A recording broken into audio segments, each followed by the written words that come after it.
Astaghfirullah. Bismillahirrahmanirrahim. Assalamualaikum warahmatullahi wabarakatuh.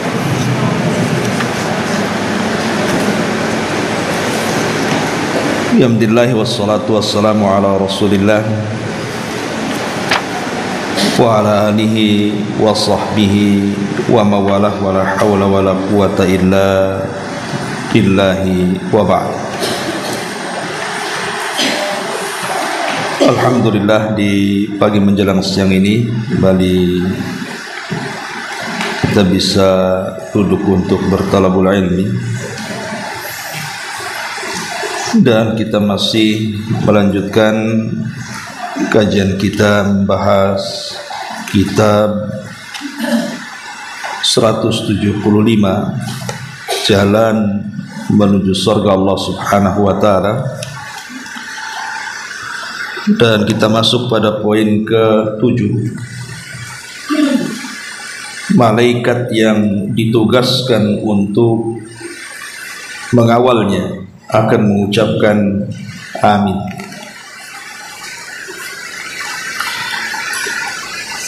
Kita baca dulu hadisnya baru kita jelaskan.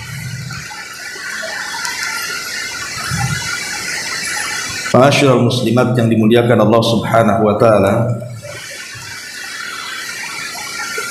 di sini Nabi sallallahu alaihi wasallam bersabda, da'watul mar'il muslimi li akhihi bi dhahril ghaibi mustajabatun inda rahsihi malakun muwakkal kullama da'a li akhihi bi khairin qala al malakul muwakkal bihi amin walaka bimithli. Doa kebaikan seorang muslim untuk saudaranya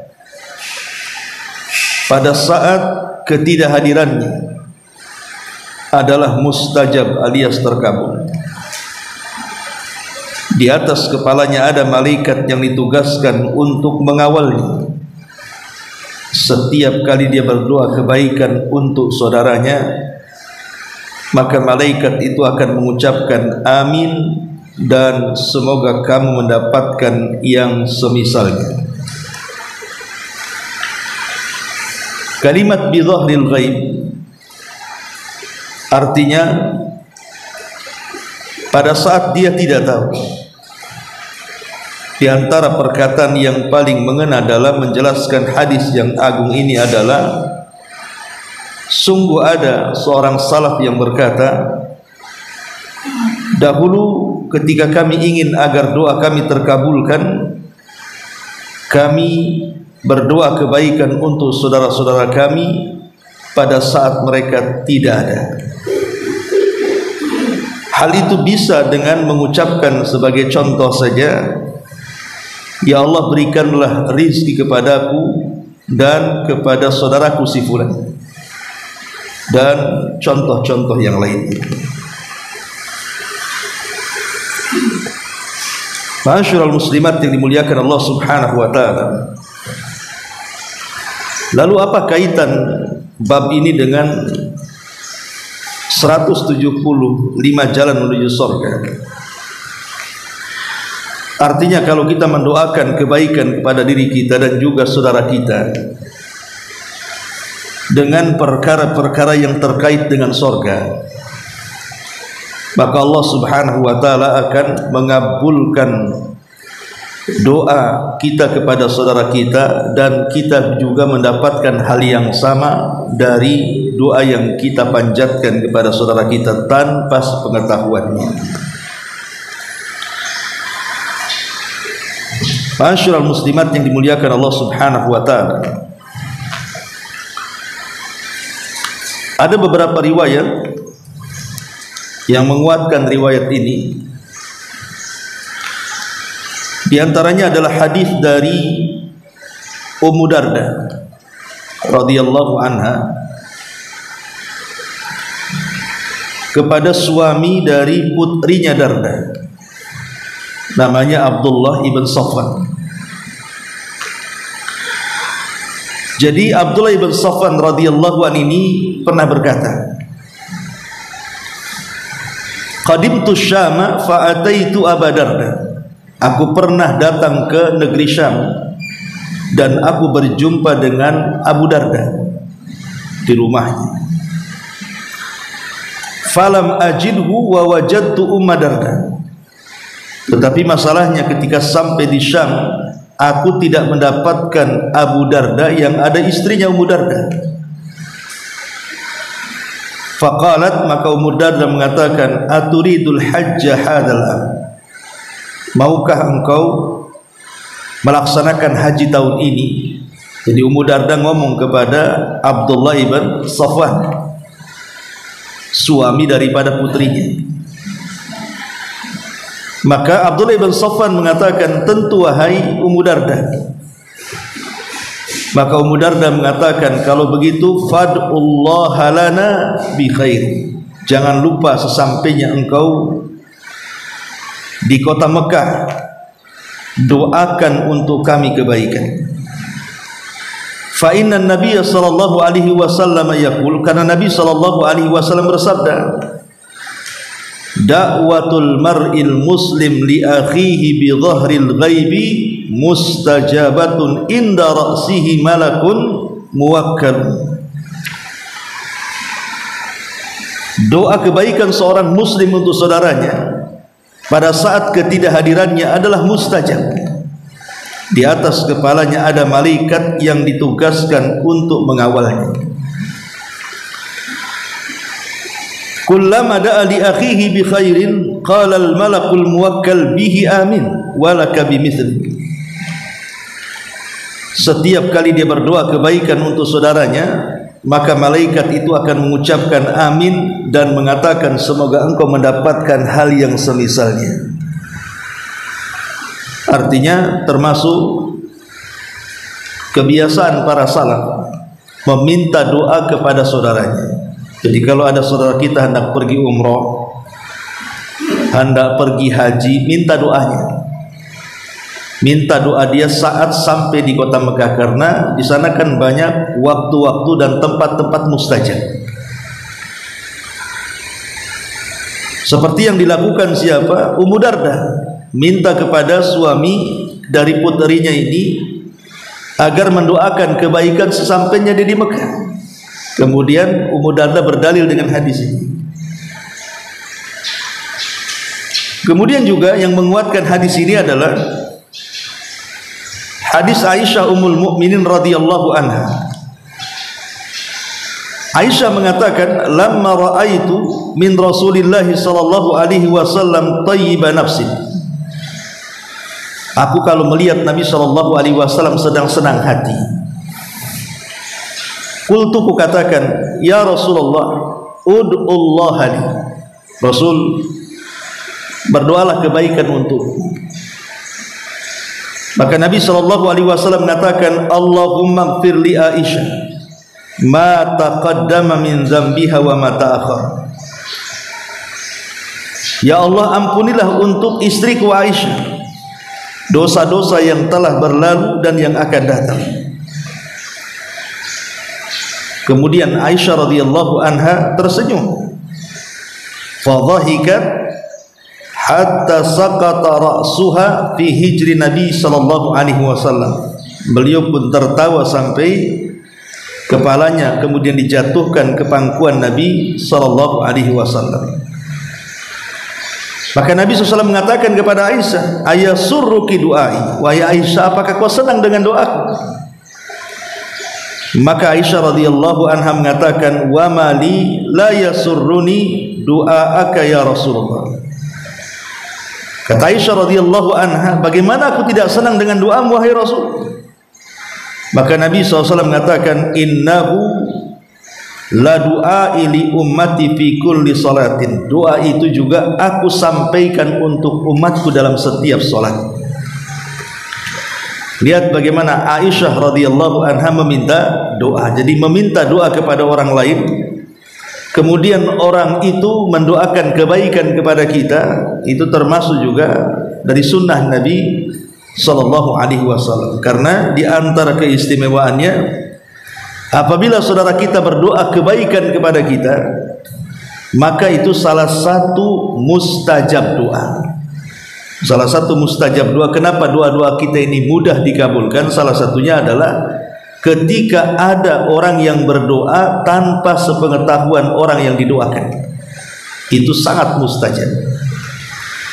Dan dari sini menunjukkan bagaimana Islam itu sangat indah sekali.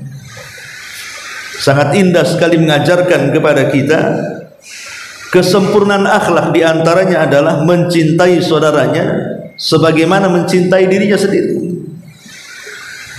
Karena kalau dia tidak mencintai saudaranya, tidak mungkin mendoakan kebaikan.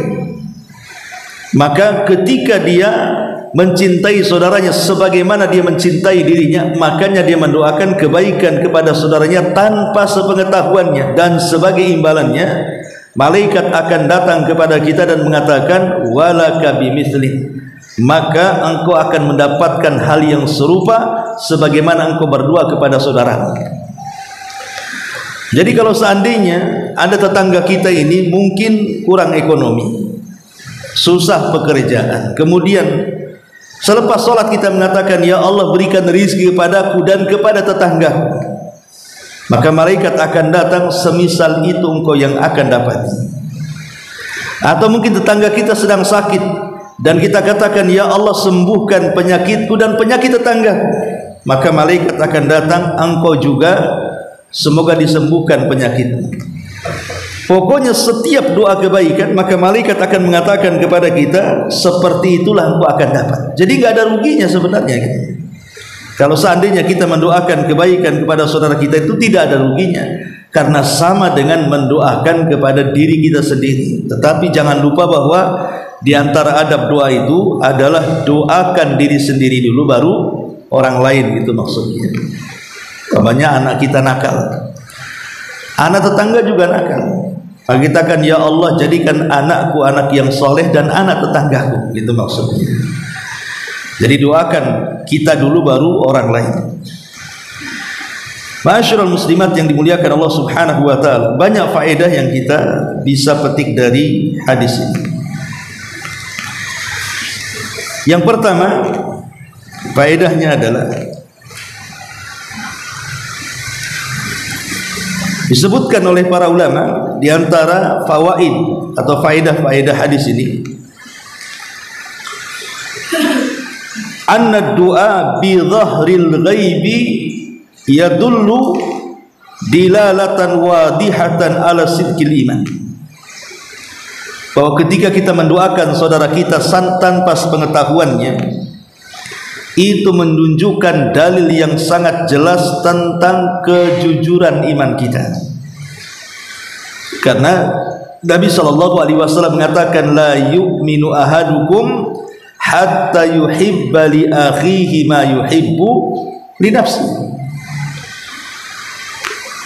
Tidak dinyatakan sempurna iman seseorang sampai dia mencintai saudaranya sebagaimana dia mencintai dirinya sendiri. Dan bentuk kecintaan kepada saudara kita adalah dengan cara mendoakan kebaikan.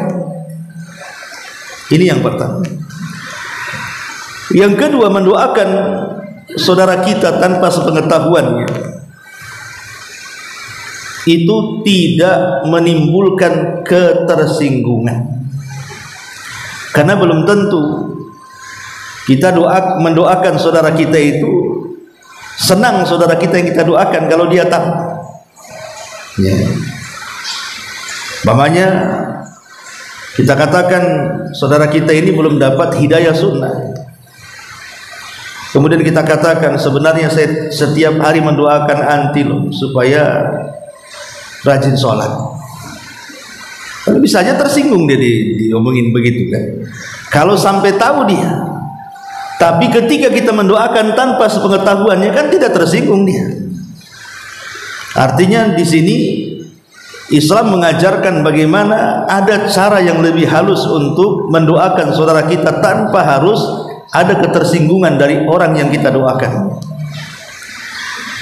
Kemudian juga yang ketiga, Fadlu du'a li ikhwatin bi dhahril ghaib. Di sini ada keistimewaan besar bagi orang yang berdoa bagi saudaranya tanpa sepengetahuan. Artinya ini sunnah Nabi dan sangat dianjurkan. Kemudian juga min asbabil ijabati an yad'ual muslim li akhihi bil ghaib. Di antara sebab-sebab diijabah doa adalah seorang muslim mendoakan saudaranya tanpa sepengetahuan. Kemudian juga yang selanjutnya adalah menunjukkan keikhlasan. Sebab kalau seandainya tidak ikhlas, ngapain kita doakan? Ketika kita mendoakan tanpa sepengetahuan orang itu, berarti menunjukkan keikhlasan kita. Bukan hanya kita ingin selamat sendiri, tapi juga mengajak orang lain juga selamat seperti dia. Termasuk juga istihbab an yad'ual muslim li nafsihi wa akhihi bi khairid dunya wal akhirah. Sunnah hukumnya seorang muslim itu mendoakan untuk dirinya dan orang lain dengan dua kebaikan, kebaikan dunia dan kebaikan akhirat. Kemudian juga bayanu ba'di a'malil malaika. Di sini dijelaskan ada keterangan sebagian pekerjaan-pekerjaan para malaikat, di mana ada malaikat-malaikat itu yang ditugaskan oleh Allah Subhanahu wa taala khusus untuk mengaminkan setiap orang yang berdoa dan mengatakan semisal itu pula engkau akan mendapatinya. Karena kalau kita bicara soal malaikat, Ma'asyiral muslimat yang dimuliakan Allah Azza wa Jalla, malaikat ini kan terbagi menjadi dua kelompok. Malaikat ini terbagi menjadi dua kelompok. Kelompok yang pertama memang ditugaskan oleh Allah Subhanahu wa taala mencari kebaikan. Mereka mencari orang-orang yang melakukan kebaikan kemudian mendoakan kebaikan. Nanti saya berikan contoh. Kemudian kelompok yang kedua, malaikat-malaikat yang ditugaskan Allah justru sebaliknya, memang ditugaskan oleh Allah itu untuk menjelekkan, memburuk-burukkan, melaknat orang-orang yang melakukan kejahatan. Baik yang pertama, kelompok yang pertama, malaikat-malaikat yang ditugaskan oleh Allah Subhanahu wa taala memang untuk mencari orang-orang yang melakukan kebaikan dan mendoakan kebaikan. Yang pertama adalah orang-orang yang mereka mencari malam Lailatul Qadar. Kita berada di pertengahan, 10 pertengahan Ramadan kan. 10 awal sudah lewat. Sekarang kita masuk pada 10 pertengahan. Artinya kita sudah masuk ke hari 12 ya, atau 11 ya. Berarti tinggal beberapa hari lagi masuk pada 10 akhir. Dan itu penentu Ramadan. Penentu Ramadan itu ada di akhirnya. Kenapa kemudian penentu Ramadan itu ada di akhirnya? Karena disitulah ada malam Lailatul Qadar. Lailatul Qadar itu tidak ada di awal, tidak ada di tengah, adanya di akhir. Dan di sini ada faedah al-a'mal bi khawatimiha. Amal itu ditentukan akhirnya. Lah Ummul Mukminin Aisyah radhiyallahu anha pernah mengatakan kepada Nabi sallallahu alaihi wasallam, "Ya Rasulullah, in adraktu Lailatul Qadri, famadza aqul?" Rasul, kalau kiranya nih aku mendapatkan malam Lailatul Qadar itu, kira-kira doa apa yang aku panjatkan? Maka Nabi sallallahu alaihi wasallam mengajarkan, "Quli ya Aisyah, Allahumma innaka afuwun tuhibbul afwa fa'fu anni." Katakan wahai Aisyah, Allahumma ya Allah, innaka afuwun tuhibbul afwa fa'fu anni. Engkau zat yang maha pemaaf, cinta kepada yang suka memaafkan, maka maafkanlah kesalahan. Jadi disunahkan kita berdoa di malam Lailatul Qadar itu, Allahumma innaka afuwun tuhibbul afwa fa'fu anni. Lah disebutkan di dalam surah Al-Qadar Orang-orang yang mendapatkan Lailatul Qadar itu Allah katakan tanazzalul malaikatu waruh, di mana para malaikat itu turun dan juga Jibril. Tentu turunnya para malaikat tidak lain dan bukan kecuali membawa rahmat kebaikan dan mengabulkan siapapun yang berdoa di malam itu. Jadi ini juga di antara orang-orang yang akan mendapatkan doanya para malaikat. Yang kedua, orang yang suka bersedekah. Ada malaikat-malaikat yang diutus oleh Allah Subhanahu wa taala di pagi dan petang hari.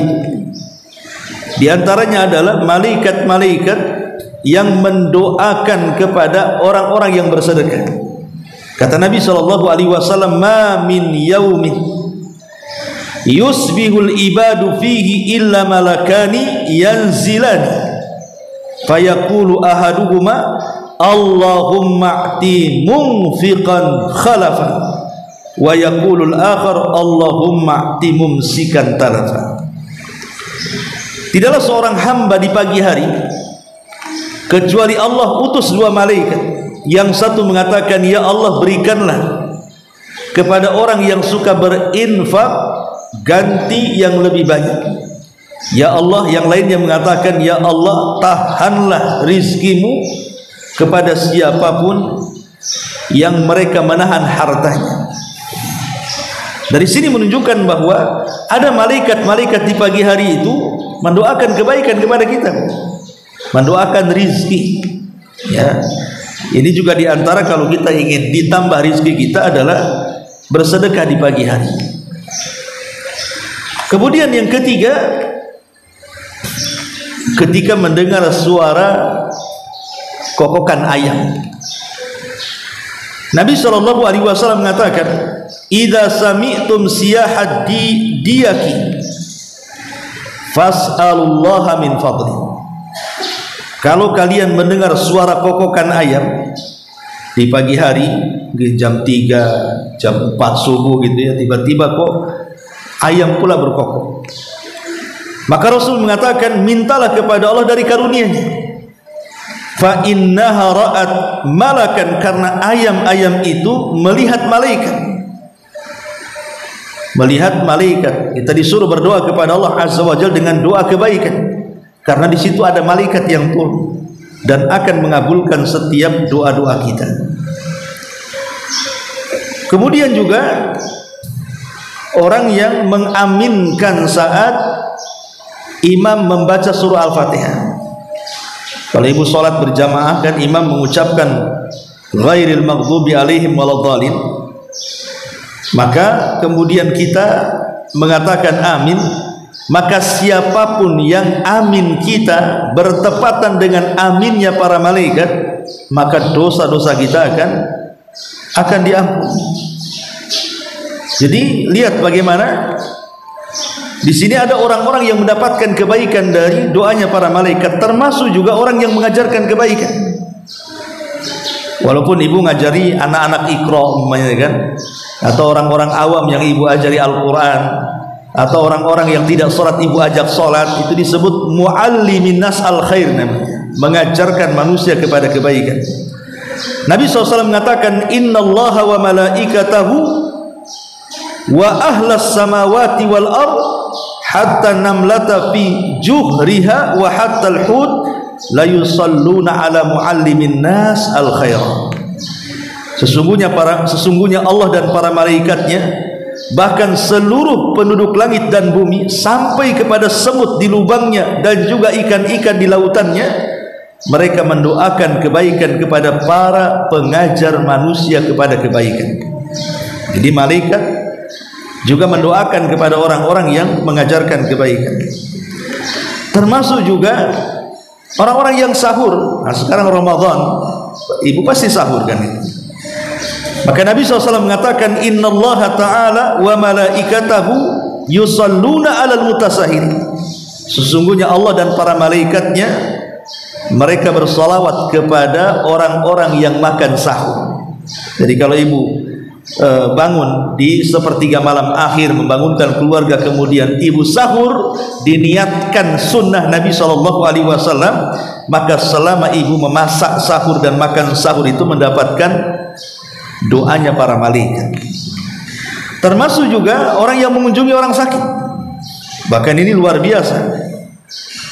Nabi SAW mengatakan, ma min rajulin ya'udu maridan, barang siapa yang seseorang itu mengunjungi orang sakit, illa kharaja ma'ahu sab'una alfa malakin, maka 70.000 malaikat akan ikut serta di belakangnya. Ngapain? Yastaghfiruna lahu hatta yusbiha. Maka malaikat yang 70.000 itu akan memintakan ampun akan dosa-dosa kita. Jadi kalau kita berangkat di sore hari, maka 70.000 malaikat akan mendoakan ampun sampai di pagi hari. Kalau kita berangkat di pagi hari, maka 70.000 malaikat akan mendoakan ampun kepada kita sampai sore hari. Luar biasa, 70.000. Ya, 70.000 itu bukan sedikit. Nah, ada orang sakit di komplek ini, ke rumah sakit lah, banyak orang sakit. Nah, di sini di antara amalan-amalan dan banyak lagi, ini contoh saja, ada malaikat-malaikat itu ditugaskan Allah memang mengaminkan orang-orang yang berbuat kebaikan. Tapi di sana kelompok yang kedua, ada malaikat-malaikat yang ditugaskan itu justru melaknat, bukan mendoakan kebaikan. Lah, siapa orang-orang yang dilaknat para malaikat itu? Didoakan laknat para malaikat itu. Yang pertama, orang-orang yang menyembunyikan ilmu, orang-orang yang menyembunyikan kebenaran. Dan itu disyaratkan dalam surah Al-Baqarah ayat 159 dan Al-Imran ayat 187. Dalam Al-Baqarah Allah mengatakan, innal ladzina yaktumuna ma anzalna minal bayyinati wal huda min ba'di ma bayyanahu lin-nasi fil kitabi ulaika yal'anuhumullahu wa yal'anuhumul la'inun. Orang-orang yang menyembunyikan apa yang kami turunkan dari keterangan dan petunjuk setelah kami jelaskan pada manusia dalam kitab, maka mereka adalah orang-orang yang dilaknat Allah dan dilaknat oleh para pelaknat, termasuk di dalamnya adalah para malaikat. Ini yang pertama. Kemudian yang kedua, orang yang mencaci maki sahabat Nabi, orang yang mencaci maki sahabat Nabi SAW.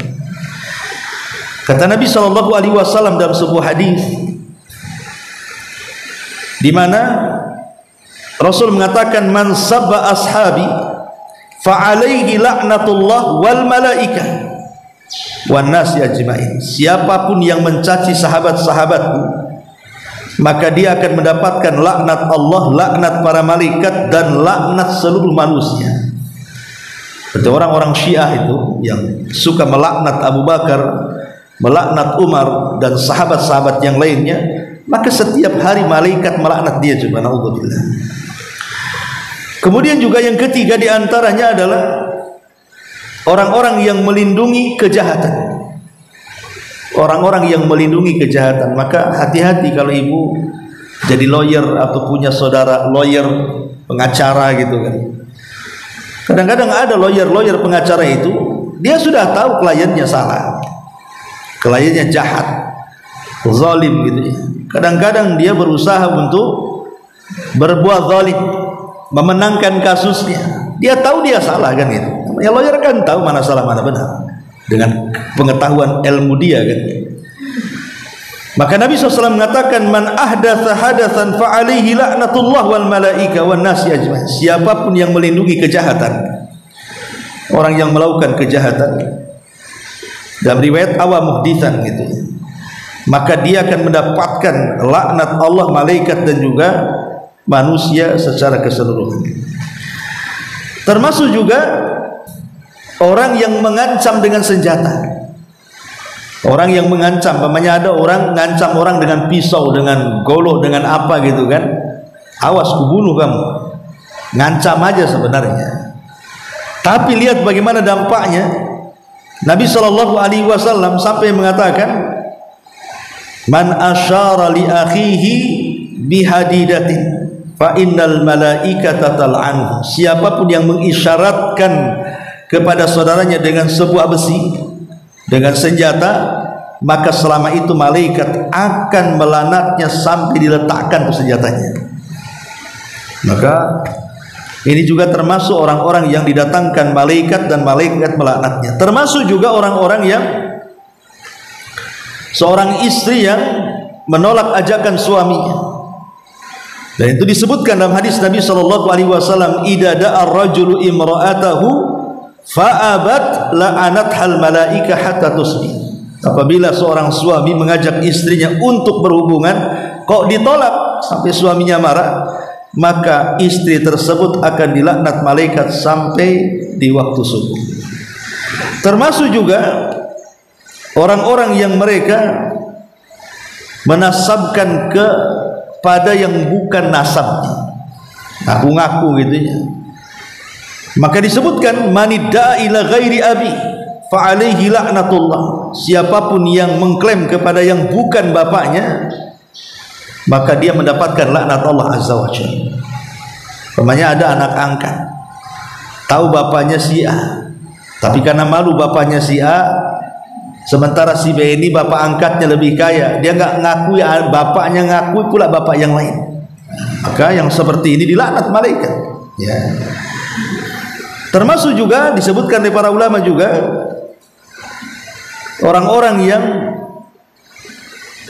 menjadi hamba sahaya kemudian lari dari tuannya, maka orang-orang ini pun akan mendapatkan laknat Allah. Termasuk orang-orang yang mereka mengingkari janji kepada seorang muslim.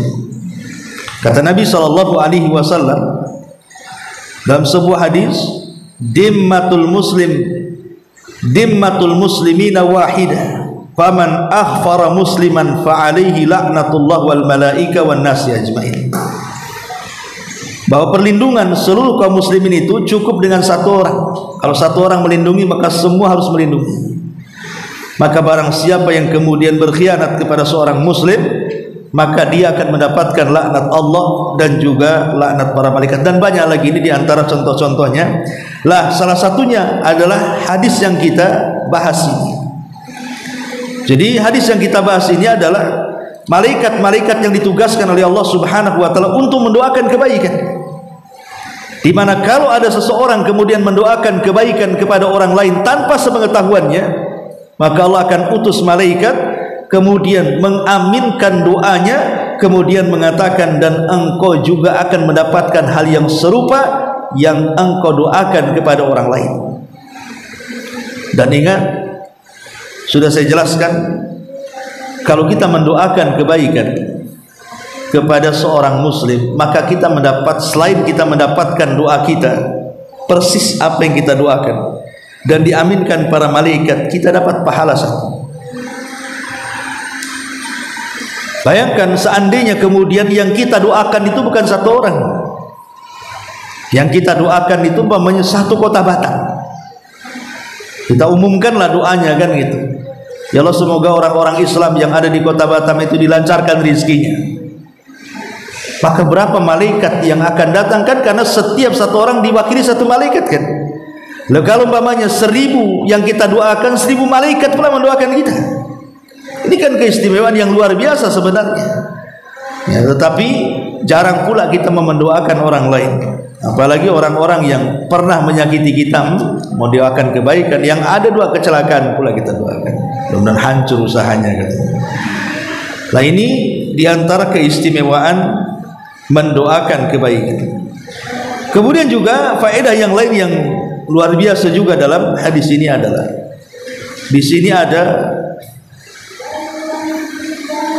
mustajabud doa.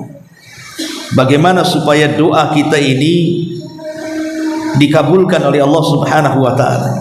Jadi di sini juga diajarkan tempat-tempat dan waktu-waktu berdoa.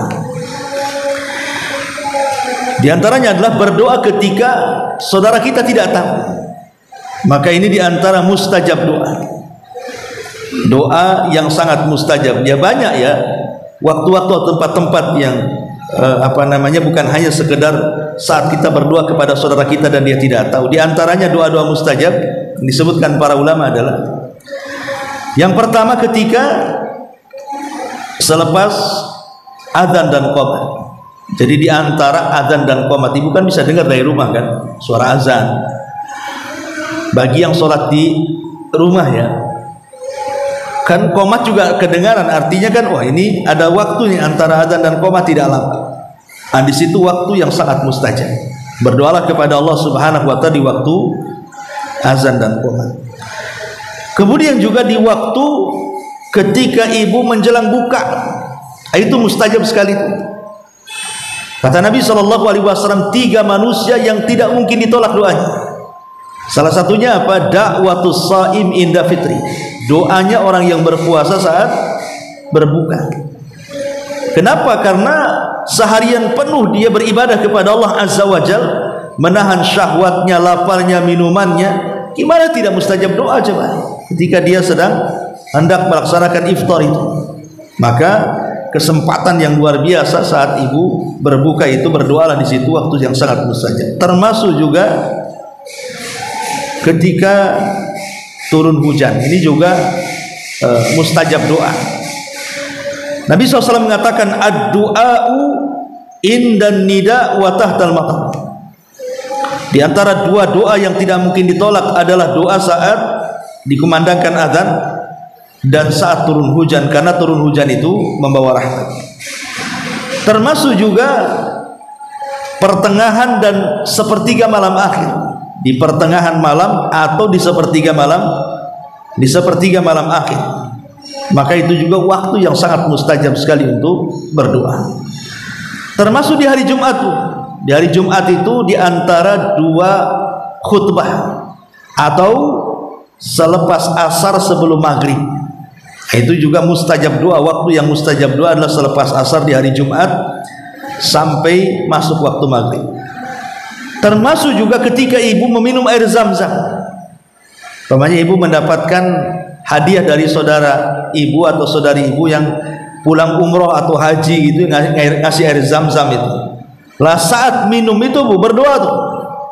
Itu sangat mustajab doanya, karena Rasul mengatakan ma'u zam-zam lima syuribalahu.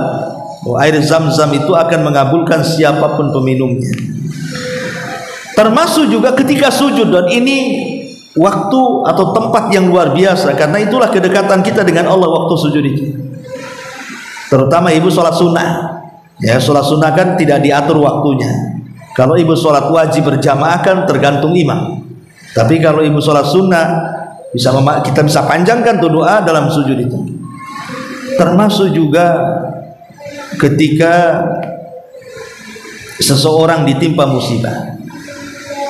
Sebenarnya orang ditimpa musibah itu dia sedang dekat dengan Allah, tapi kebanyakan orang yang kena musibah itu justru tasahud, malah marah kepada Allah Subhanahu wa taala, padahal itu waktu kedekatan dia dengan Allah Subhanahu wa taala, dan itu waktu mustajab doa. Termasuk orang yang didolimi itu juga mustajab doa, atau doanya orang tua kepada anak, atau anak kepada orang tua sebaliknya ya. Ataupun ketika istiqad minal laili, ibu bangun selepas tidur malam, entah jam berapa saja, pokoknya ibu tertidur kemudian bangun ya. Itu juga salah satu mustajab doa, dan banyak lagi lah. Salah satu mustajab doa di sini adalah ketika kita mendoakan saudara kita dengan kebaikan, maka kita akan mendapatkan hal yang sama yang kita doakan kepada saudara kita, dan itu mustajab doanya. Jadi kalau seandainya ibu lagi banyak masalah atau kesulitan ekonomi, kemudian kita doakan saudara kita, ya Allah, mudah-mudahan rizkiku engkau lancarkan dan rizki saudaraku. Hakikatnya kita sedang mendoakan diri kita sendiri sebenarnya, karena malaikat akan datang dan mengatakan engkau juga akan mendapatkan hal yang sama. Lah itu mustajab doanya itu. Atau dalam dunia pendidikan anak, ya. Contohnya ibu punya anak dididik, nggak bisa-bisa anak itu tetap juga nakal gitu. Tengok anak tetangga nakal juga, doakan anak tetangga dengan kesolehan dia, nanti akan nular kesolehannya kepada anak kita, karena malaikat akan datang dan engkau juga akan mendapatkan hal yang sama, kan begitu. Maka jangan pernah bakhil mendoakan orang lain, karena keutamaannya sangat besar sekali.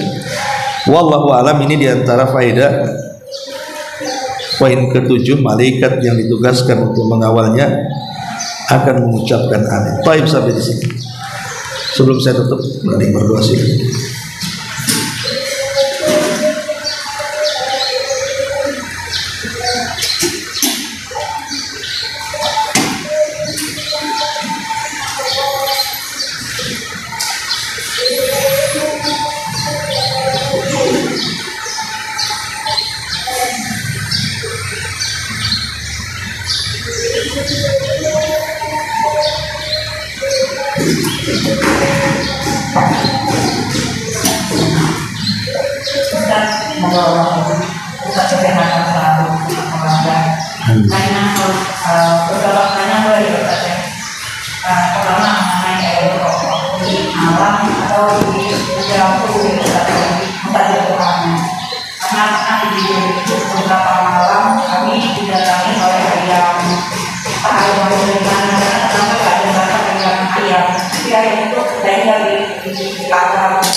Setiap malam menjelang kita tidur, apakah itu juga dia melihat mereka dan itu belum saja bahwa kita kalau itu terjadi lagi. Kebetulan saya tidak mendengarkan ini waktu itu kita berdoa begitu. Yang kedua, pertanyaannya, kalau suami istri itu juga saya di luar saja kalau bisa mendoakan suaminya atau suaminya dijaga dia. Nah, misalnya kejadiannya adalah kita tidak boleh menolak suami, tapi memang saat itu kita juga tidak sanggup untuk melayaninya. Kita khawatir tidak dirahkan oleh mereka, kan? Tapi untuk menolak suami dia kan juga dilarang. Bagaimana sebaiknya? Ya, alhamdulillah. Hadis tentang mendengar suara ayam di malam hari memang hadis umum, artinya kan jam berapa saja. Tanpa, karena Rasulullah SAW juga tidak menentukan jamnya, yang jelas apabila mendengar suara kokokan ayam di malam hari kan. Kalau di siang hari memang banyak ayam berkokok kan. Ini kan di malam hari, cerita di malam hari, tanpa harus menentukan jam. Pamannya jam 9 kok tiba-tiba dia berkokok kan gitu ya. Berarti malaikat sedang turun berdoa di situ. Atau tengah malam atau sepertiga malam, tapi umumnya kan biasanya dekat-dekat subuh biasanya kan. Kita tahu kalau ayamnya suka berkokok. Ya, itu beberapa hari kita mencari siapa pemilik ayam itu, tidak ada yang ngaku. Masalah sampai beberapa hari menjelang itu dia datang, itu dia hilang, dia hilang itu. Terus beberapa hari kita mau menangkap pun bukan ayam kita dan mau sama siapa. Ya nggak apa-apa Bu, itu bersyukurlah Ibu datangi ayam tuh. Artinya kan dia ngasih tanda sebenarnya kan. Ada ayam, entah ayam siapa datang dan pergi tanpa diundang. Jadi intinya bahwa kalau memang dia berkokok ayam itu bersuara, diak itu artinya ayam jantan yang ma'ruf ya, berkokok itu ya. Bukan ayam betina yang mau bertelur. Ya, kalau ayam betina mau bertelur yang memang dia berkokok kan gitu ya. Maksudnya kan ayam jantan yang memang berkokok di luar waktu kebiasaannya. Karena biasanya kalau ayam itu di malam hari kan tidur gitu. Kok tiba-tiba dia bangun berkokok itu kan mesti ada apa-apa itu. Karena ayam itu kan nggak melihat malam-malam, kecuali ada lampu. Artinya bahwa secara umum hadis Nabi SAW mengatakan seperti itu, dan kita beriman dengan apapun yang disabdakan Nabi. Pokoknya kalau ada ayam jantan berkokok di malam hari berarti turun malaikat. Harus berdoa di sini tanpa harus kemudian memastikan jam berapa, karena Rasul tidak juga memastikan jam. Yang jelas di malam hari. Ini yang pertama. Adapun yang kedua, penolakan seorang istri kepada suami karena ada udzur syar'i tidak ada masalah. Bahkan ada penolakan seorang istri kepada suami itu yang justru wajib ditolak. Seperti istri sedang haid, sedang nifas, kan wajib ditolak karena kalau dilakukan bisa berdosa. atau meminta suami berhubungan lewat dubur dan begitu seterusnya, itu wajib ditolak kan itu. Ada yang sifatnya wajib gitu. Ada sifatnya ya istilahnya anjuran saja, mungkin karena melihat kesehatan. Ya tentu dengan menolak secara halus ya. Dan saya kira kalau suami berakal, tahu diri lah. Ya, repotnya ibu dapat suami tak berakal pula. Jadi intinya bahwa boleh seorang istri itu menolak ajakan suami kalau ada udzur. Kalau ada udzur membahayakan. Ya. Tapi kalau tidak ada udzur, hanya sekedar lelah, capek dan begitu seterusnya, dan tidak ada madaratnya sebenarnya, cuman malas mandi saja, dingin dan begitu seterusnya, itu tidak bisa dikatakan udzur. Ya, karena kan tidak ada madarat bagi ibu. Lain kalau umpamanya dari segi kesehatan bermasalah, kalau melakukan hubungan umpamanya, atau tadi ada hal-hal yang memang tidak boleh dilakukan seperti sedang haid dan nifas, atau mengajak berhubungan dengan cara-cara yang tidak syar'i, maka terkadang wajib kita tolak. Karena masalahnya nasnya itu kan jelas gitu. Karena memang seorang istri itu mau cari surga di mana? Kecuali dalam rumah. Ibu cari surga di luar rumah lo nggak dapat. Kalau laki-laki memang surganya di luar rumah. Sholat jemaah ya laki-laki, jihad ya laki-laki, cari nafkah ya laki-laki. Semua di luar kalau laki-laki itu. Lah perempuan kan cari surga di dalam rumah. Ya apalagi makanya kenapa Rasul sampai mengatakan kepada seorang sahabiah itu, apa kata Nabi SAW? Fangduri aina anti min. Lihatlah posisimu di hadapan suamimu. Fa innahu jannatuki wa nar. Karena suami itu bisa menjadi surgamu dan bisa menjadi neraka. Bayangkan suami bisa menjadi penentu neraka dan surga lagi. Ya. Terkadang gara-gara suami ibu bisa masuk surga karena kesabarannya, karena syukurnya. Ya.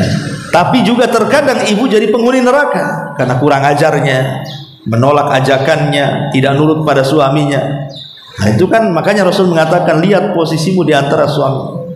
Karena di antara yang paling mudah seorang wanita memasukkan ke dalam surga itu ada pada suami, bukan pada rumah. Kadang ibu kalau bersihkan rumah rajinnya luar biasa, ngopeni suami tidak pula. Kan ada kan itu ya. Kalau soal dalam rumah itu paling teliti, tapi semua sama suami tidak mau teliti bu. Ya, kalau bisa indah semuanya, tapi sama suami tak mau indah. Nah ini yang harus dipahami soal ketaatan. Wallah. Iya. Ini di luar iman. Ada orang yang sudah menandakan sakaratul maut, masih bisa bicara, kemudian dia berwasiat gitu, wasiat ke orang lain, kalau ibunya susah, anaknya susah, kalau ini ketika acara gitu. Terus kita nasihati dia, karena kita melihat kondisinya dia itu seharusnya dia banyak istighfar, tapi dia memikirkan keluarga-keluarganya yang dia mengkhawatirkan untuk ditinggalkan. Terus kita nasihati dia tidak berhenti untuk berwasiat-wasiat terus Ustaz. Nah, bagaimana jika kita diamkan saja, kita diamkan, padahal kita nasihati untuk banyak dia bersifat dan mengingat Allah. Ya alhamdulillah, wasiat sebelum kematian itu sunnah hukum. Bahkan bukan hanya ketika kita sedang sakaratul maut ya, mendekati sakaratul maut, setiap malam Abdullah bin Umar radhiyallahu anhu itu sampai menulis wasiat setiap malam, takut besoknya mati. Ya tentu di sini maksudnya wasiat-wasiat yang baik, bukan wasiat-wasiat yang tidak baik. Seperti umpamanya contoh kisah Umar bin Abdul Aziz. Saat detik-detik wafatnya Umar bin Abdul Aziz hanya memberikan wasiat satu kalimat kepada anak-anak. Apa itu? Bertakwa. Minta sama anak-anaknya untuk bertakwa. Dan tidak membawa banyak harta untuk diwariskan. Jadi Umar bin Abdul Aziz walaupun dia seorang khalifah, tapi dia tidak mewariskan harta kepada anak-anak. Dia hanya mewariskan takwa saja. Ketika ditanya, kenapa? Oh, seorang khalifah harusnya kan jangan sampailah anaknya itu miskin meminta-minta. Kenapa kemudian hartanya dihabiskan, diinfakkan sebelum wafatnya sehingga anaknya tidak mendapatkan waris dan hanya mewasiatkan soal takwa? Ini jawabannya. Apa kata Umar bin Abdul Aziz? Kenapa saya wasiatkan mereka dengan takwa? Sebab kalau anak-anakku betul-betul melaksanakan wasiatku, semuanya menjadi orang yang bertakwa, maka dunia itu akan menyusul mereka. Dunia itu akan menyusul mereka. Tapi kalau seandainya mereka tidak melaksanakan wasiat takwa, anak-anakku menjadi jahat, maka aku beruntung tidak mewariskan harta. Kenapa? Boleh jadi harta yang kuwariskan itu justru menjadi alat kejahatan mereka. Makanya kuaskan takwa. Ya. Ini salah satu ijtihad beliau kan begitu ya. Artinya itulah wasiat terbaik para salaf, itu adalah mewasiatkan takwa. Tapi kalau seandainya ada orang yang sedang sakit parah, kemudian wasiatnya aneh-aneh, ya dinasihati. Ya dinasihati, jangan berwasiat yang aneh-aneh yang tidak ada manfaat bagi kematiannya atau bagi anak-anaknya. Karena betapa banyak logikanya begini. Ada orang tua semasa hidupnya dia jahat. Dia mengumpulkan harta dengan cara yang tidak jelas. Semua dikumpulkan dia, mau dari halal mau dari haram, hanya untuk anak-anak. Ketika sudah kaya dan kebanyakan hartanya haram, kemudian dia meninggal. Yang menikmati anak-anaknya. Bayangkan, anak-anaknya mendapatkan harta secara halal, tapi orang tuanya mendapatkan harta secara haram. Anak-anaknya senang, tapi dia orang tuanya ya bagaimana? Dia bertanggung jawabkan semua yang dia ambil selama di dunia kan? Kan rugi artinya. Jadi orang tuanya ingin kaya supaya anak-anaknya kaya dengan cara haram. Kan kalau anak-anaknya dia mendapatkan waris kan halal, walaupun itu dengan cara haram. Pamannya anak-anaknya kan tidak tahu bapaknya dari mana dapat duitnya, ibunya dari mana dapat duitnya kan. Yang jelas dapat warisan halal dia. Soal harta itu kemudian dulunya hasil rampok, hasil ini, mana tahu anak-anaknya. Yang jelas ini warisan bapak saya, halal dia dapat. Artinya bahwa anak-anaknya senang dengan kekayaan yang halal itu, sementara orang tua yang mencari dengan cara haram, dia harus mati dan diazab oleh Allah Subhanahu wa taala. Logikanya nggak masuk di sini kan? Artinya bahwa kalaupun harus berwasiat, ya wasiat dengan cara yang baik. Bukan wasiat-wasiat yang tidak baik. Maka ibu yang mendengar wasiat itu kalau memang dengan cara baik, catat. Ya catat, jadi saksi kita wasiat itu. Tapi kalau wasiatnya yang tidak baik, maka nasihati. Dan tidak perlu dilaksanakan kalau seandainya wasiatnya aneh-aneh. Ya. Wallahu a'lam. Kalau anak haram apa bisa dapat warisan? Dapat dari ibunya saja. Anak zina. Kalau anak zina itu dia tidak mendapatkan warisan dari ayah.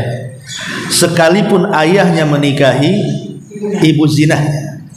Jadi kedudukan ayahnya itu bukan ayah syar'i, tetapi dia menikahi wanita yang punya anak bawaan. Sama kedudukannya saya menikah dengan seorang janda yang punya anak. Kedudukannya itu. Jadi si laki-laki tersebut seolah-olah menikahi janda yang membawa anak, walaupun itu anaknya. Ya.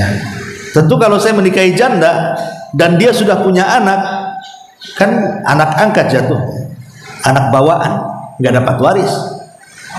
Kalau dapat wasiat boleh ya Ustaz? Apanya? Kalau anak zina itu dapat wasiat. Iya wasiat boleh, tapi tidak boleh lebih daripada sepertiga. Tidak boleh lebih daripada sepertiga. Kalaupun mau dikasih ya hibah aja semasa hidupnya, hadiah. Ya Allah.